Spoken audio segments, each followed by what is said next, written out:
No Minuto de Saúde de hoje vamos falar sobre hepatites não virais. Eu estou com o Dr. Mário Guimarães Pessoa, médico hepatologista do Hospital das Clínicas, que vai nos esclarecer dúvidas relacionadas a essas hepatites. Dr. Mário, quero agradecer mais uma vez a sua colaboração em nosso programa. Doutor, quais são as hepatites não virais? Bom, Zezé, eu acho que a principal delas talvez hoje seja a hepatite, a chamada hepatite gordurosa não alcoólica do fígado, né, que é um problema sério de saúde mundial.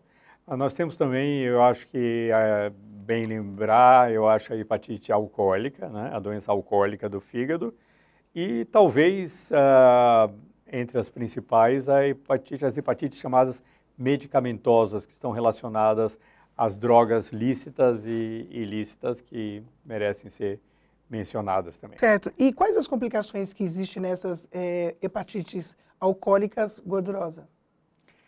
Bom, nós chamamos hepatite gordurosa alcoólica do fígado e hepatite gordurosa não alcoólica do fígado. Quer dizer, são doenças que são parecidas de uma certa forma, mas de causas diferentes. Eu acho que hoje é muito comum, como complicação, como até necessidade de transplante hepático, indivíduos que estão em nossas listas de transplante, aqueles que têm a doença gordurosa não alcoólica do fígado, ou que podemos chamar de hepatite gordurosa, que é a causa principal, hoje em todo o mundo, é o sobrepeso, obesidade, os problemas de gordura no sangue, como colesterol alto, triglicérides alto também. Então, nós temos, sabemos que é um problema importante em todo o mundo, porque pelos hábitos alimentares. Então, a população mundial ela está ficando obesa de uma certa forma. Eu acho que aqui no Brasil, nos Estados Unidos, isso também é um problema sério hoje de saúde pública. Então, é uma doença crônica do fígado, que leva à cirrose hepática, leva também a uma maior chance de câncer hepático, e acho que pode ser evitado com mudanças comportamentais. Então, o tratamento, quer dizer, muitas drogas estão sendo testadas hoje na doença gordurosa não alcoólica, mas o principal, vamos dizer assim, pilar do tratamento, do manejo dessa doença é a mudança de comportamento da população, que deve ser, eu acho, esclarecido, e eu acho que nós estamos precisando de campanhas em nosso país que alertem a população de que o sobrepeso e a obesidade e os hábitos alimentares precisam ser modificados para que a gente possa evitar essa doença que está se tornando um problema sério de saúde pública em nosso país. Então, o senhor acha que a melhor forma da prevenção é a mudança de hábito da população? Sem dúvida. Eu acho que um bom hábito alimentar, com alimentos saudáveis e atividade física diária, eu acho que, sem dúvida, poderia controlar a evolução dessa doença que hoje afeta um número enorme de brasileiros. E o álcool, doutor? O álcool na hepatite não viral, ele é um grande causador de problemas que se tornam crônicos? Sim, o álcool ele tem uma toxicidade para o fígado bastante conhecida.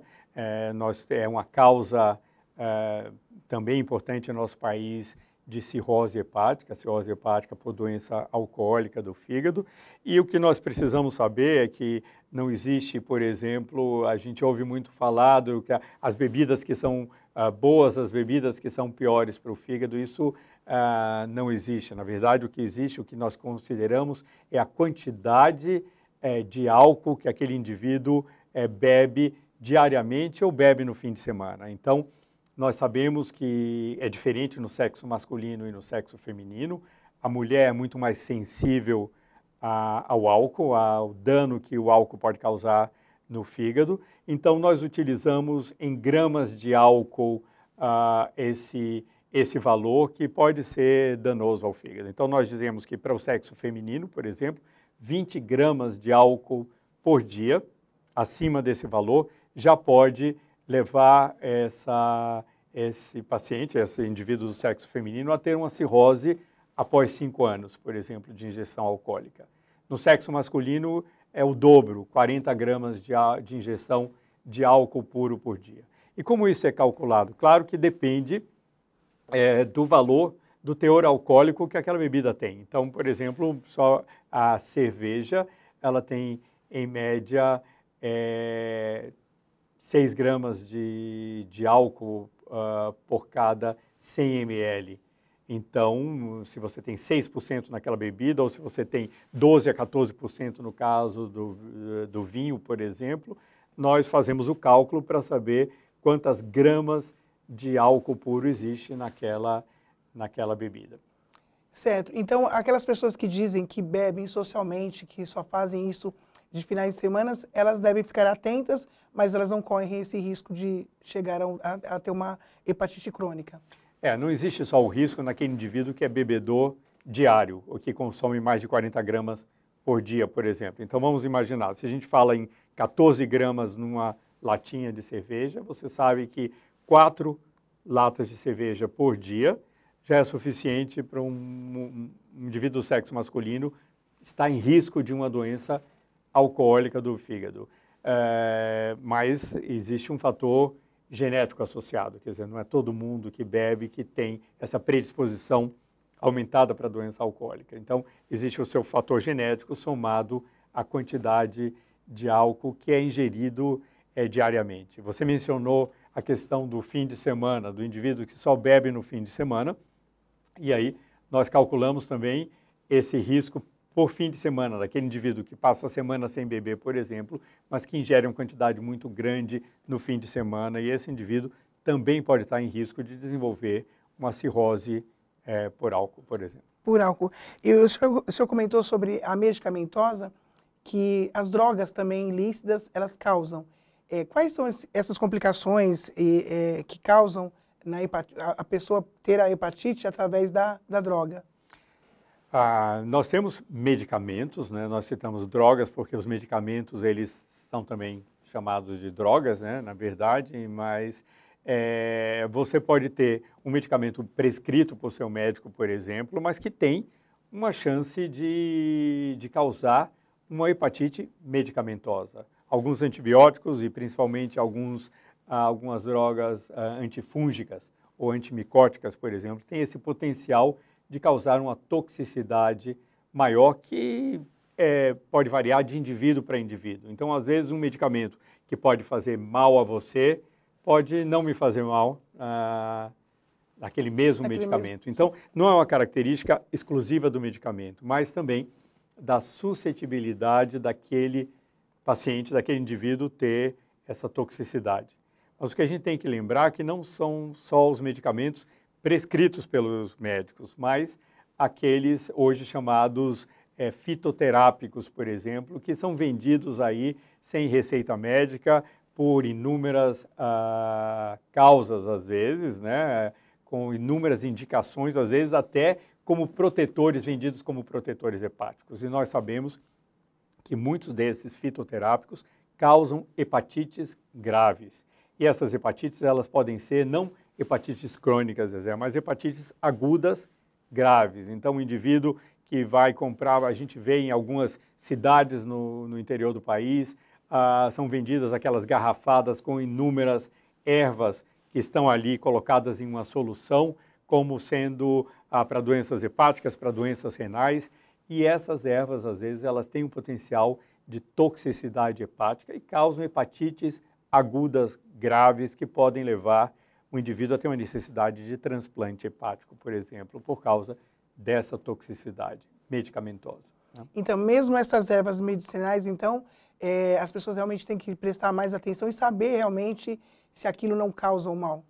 Sim, sem dúvida que existe hoje uma vigilância muito grande pela Anvisa daqueles medicamentos que são testados e que são aprovados, mas a maior parte dessas substâncias que são vendidas como medicinais ou como fitoterápicos, elas não têm essa avaliação prévia da vigilância sanitária, onde foi testada a sua toxicidade.